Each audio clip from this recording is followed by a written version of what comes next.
আসসালামু আলাইকুম। আপনাদের দেখাবো গরুর গোশ রান্না। এই যে এখানে গরুর গোশগুলোকে ধুয়ে রেখেছি আমি। গরুর গোশ রান্না করার জন্য আমার লাগবে যে লবণ, হলুদ, শুকনো ঝালের গুঁড়া, পেঁয়াজ, আদা পেস্ট, রসুন, জিরা আর দারচিনি, এলাচ এবং তেল। কড়াইটা আমি ভালো করে গরম করে নেব। বিসমিল্লাহ, আমি তেল দিয়ে দেব। গরুর গোশের জন্য একটু বেশি করে তেল দিতে হবে। আমি পেঁয়াজ কুচি দিয়ে দেব।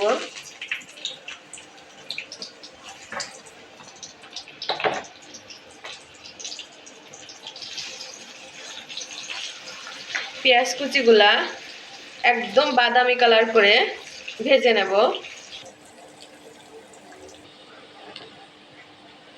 পেঁয়াজগুলা ব্রাউন কালার হয়ে গিয়েছে।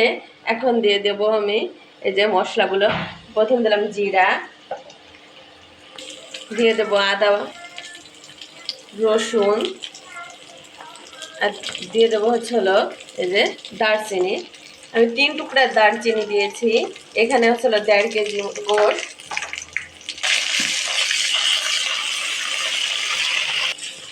এই গরুর গোশ অথবা মুরগির গোশ, যে গোশই রান্না করেন, মেইন হলো মশলাটা কষানো। মশলা যত ভালো কষানো হবে গোশ তত টেস্টি হবে। হলুদ দিয়ে দিচ্ছি এখন,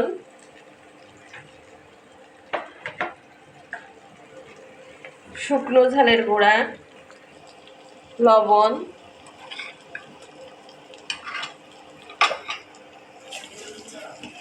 আমি মশলাটাকে অনেক সময় ধরে 3 মিনিটের মতো ধরে কষাবো। যখন মশলা কষাবেন তখন জালটা একটু কমিয়ে রাখবেন। গোশ কষানোর সময়ও, তাহলে ভালো কষানো হবে, পুড়ে যাবে না। আমি এখন এই যে গরুর গোশ দিয়ে দেব। গরুর গোশ দিয়ে আমি পানি ছাড়াই 20 মিনিটের মতো কষাবো।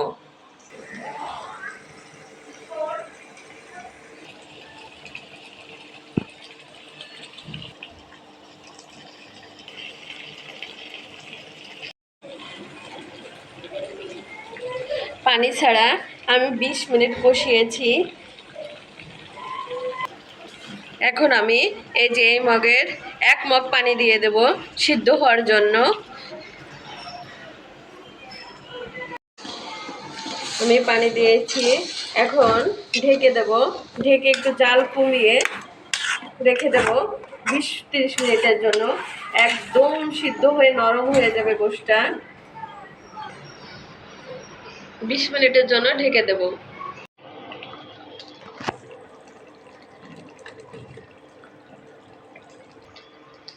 দিয়ে দেব 2টা আলু আর 3টা রসুন।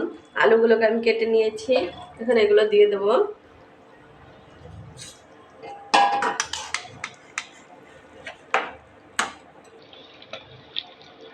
এখন আমি আবার ঢাকা দিয়ে রেখে দেব 10 মিনিটের জন্য।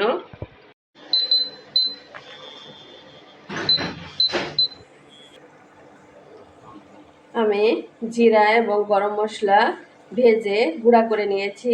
এখন আমি কষে দিয়ে দেব। দেখুন গোশটা হয়ে গিয়েছে আমার।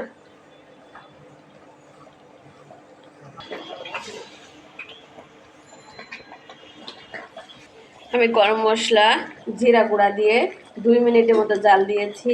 আমার গোশ রান্না করা হয়ে গিয়েছে। কত সহজভাবে আমি গোশটা রান্না করেছি। দেখুন গোশের কত সুন্দর কালার আসছে। আপনারা এইভাবে রান্না করে খান, অনেক টেস্টি। আল্লাহ হাফেজ।